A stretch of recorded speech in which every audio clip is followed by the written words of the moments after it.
This is just a brief introduction to how to use Google Forms. So when you log into your Google Apps for Education account, you want to come up to the left hand side and click on the Create button. Scroll down to the form.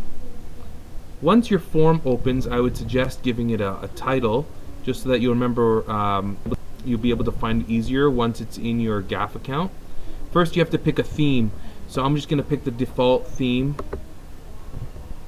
and then I'll come up here to the top left hand corner where I will give it a title, and I will call it Experimentation for now.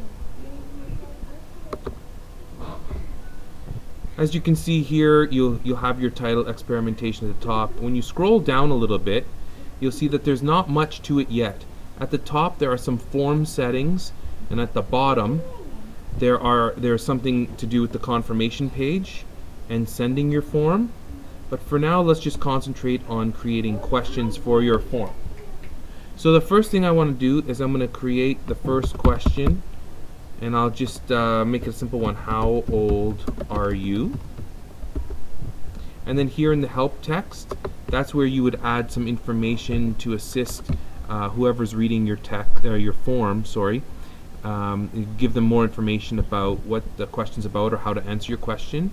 Underneath that, there are your question type. So right now it's selected to multiple choice, but for a question like how old are you, I'm going to just ask here for text, which will just give me a little space here to insert your answer.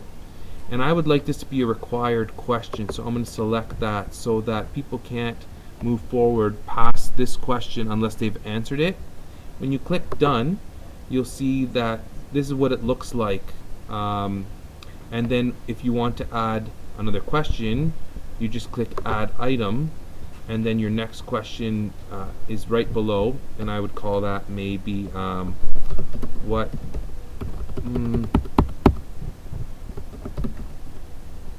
is your name?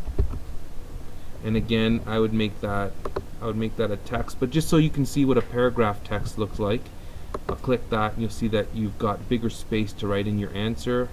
I'll make that a required question, click done. And then up here, if you click on view live form, you'll see what your form would look like to other people, and this is it right here. So I've got my two questions. I've got them that they are both required questions, and so whoever is looking at this will fill in the information and then click submit to move forward. When you're all done, if you click on send form at the bottom, you can get the code to embed your form, or you can send the form via email by entering people's email addresses there. If you'd like to have collaborators assist you in creating a form, you'd select that, and then here is where you'd enter in people's names, or right now this is a private setting, so you'd change it, and I would say anyone with the link can edit. Click save, and then I would copy the link, and then I would send that to people and allow them access if I didn't want to insert their email in here. And that's just a quick look at forms to get you started.